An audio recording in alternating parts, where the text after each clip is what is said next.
Thank you very much, Anya, and thank you, Trita and Dyborn. I think we will all agree that this has been no ordinary run-of-the-mill conference. It has been energising and it has been inspiring. And I suppose the real question now is, where do we go from here? But before I just deal with that, let me just say where it came from. 2 years ago, Mary Robinson and I met.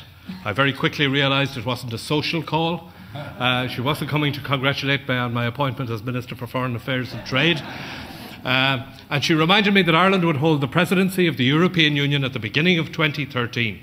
And we talked a little bit about what we were doing on nutrition and hunger, and she talked about her Climate Justice Foundation. And the idea formed, I have to confess, it formed first in Mary's head, and I suspect it had formed well before she had had that discussion with me about pulling these together in a conference as the centrepiece of Ireland's European Union presidency. We met again 2 weeks ago to talk about the final bits and pieces of the organisation for this conference. And again, we agreed that this could not be a two-day wonder, that what would be concluded at this conference, the work and the energy that would go into this conference and that clearly came from it, would be taken forward and would be worked upon. I want to thank Mary Robinson and her foundation for their work in co-hosting this with us. I want to also thank the other organising partners, the World Food Programme, the Climate and Food Security Programme of the Consultative Group on International Agricultural Research, and in particular I want to thank our MC, Anya Lawler, for the very skillful and excellent way in which she has emceed these events for them.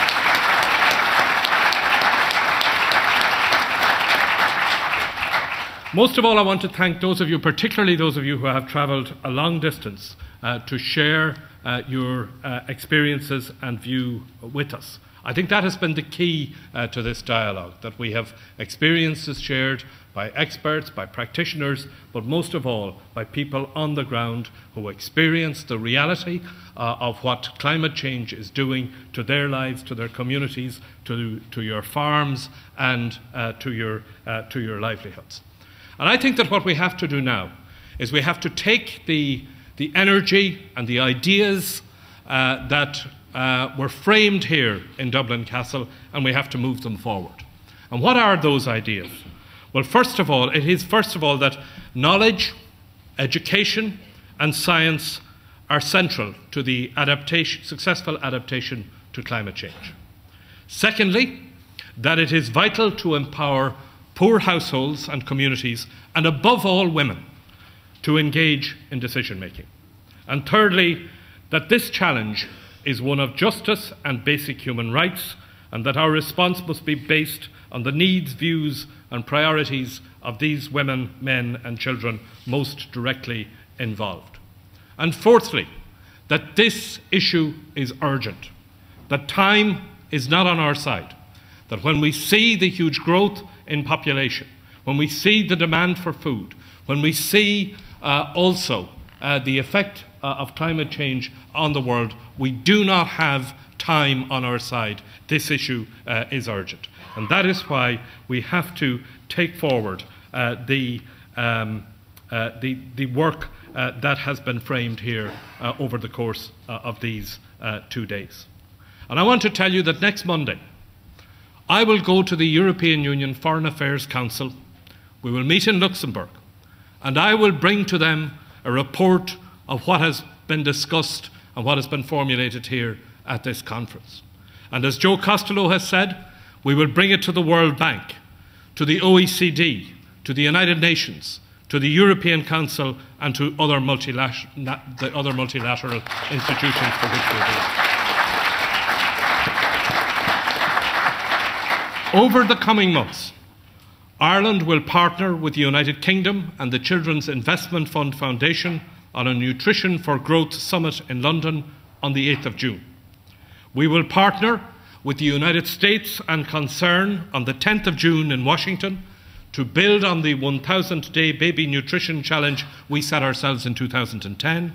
And a week later, when the G8 leaders gather in County Fermanagh, 160 kilometres from this hall, I want to ensure you that the message from this Dublin conference will be heard at those deliberations.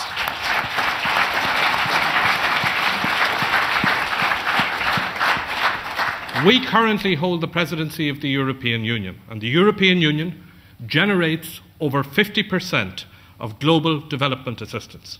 And we are working with our partners to ensure a strong, coherent European Union stand on the negotiation of a post-2015 framework for international development.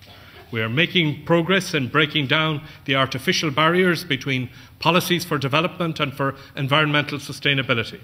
And the next crucial date on that calendar will be the special event on the MDGs at the United Nations General Assembly in the last week of September, which Ireland is helping to organise. And I will focus the attention of that meeting on the interlinked challenges of hunger, nutrition and climate justice, and on the views and solutions emerging from this conference today. And we will bring these perspectives to our work throughout next year and beyond to deliver on the post-2015 framework.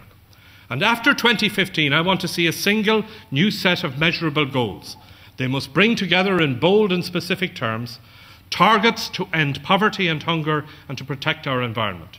They need to be global goals, and there needs to be a clear commitment to implement them at national level.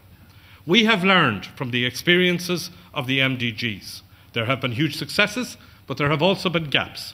And I believe that new goals need specific targets on hunger and nutrition, and I believe we need a strong emphasis on agriculture, and in particular climate-sensitive agriculture. I believe we need a stronger, more specific approach on the rights of women and girls. It is not for me or for ministers alone to negotiate these goals.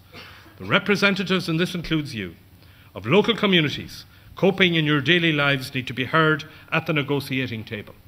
And when you cannot be there, you need to be credibly represented, and I want to say that Ireland will be a voice for you.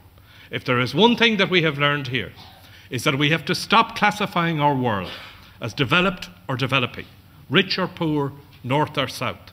The challenge of hunger, poverty and climate change pays no heed to these boundaries. It is in our common interest that we strive to be your advocates for ambitious, realistic, joined-up thinking and joined-up action.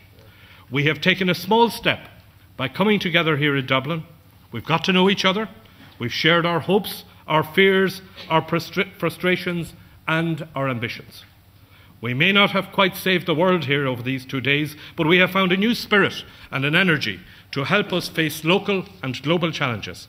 And I hope that we have found the inspiration to insist that international negotiating processes keep before them the reality of the life of the smallholder farmer and the ambition to build a more just, equal and hopeful world for all of our children. Thank you for coming to Dublin.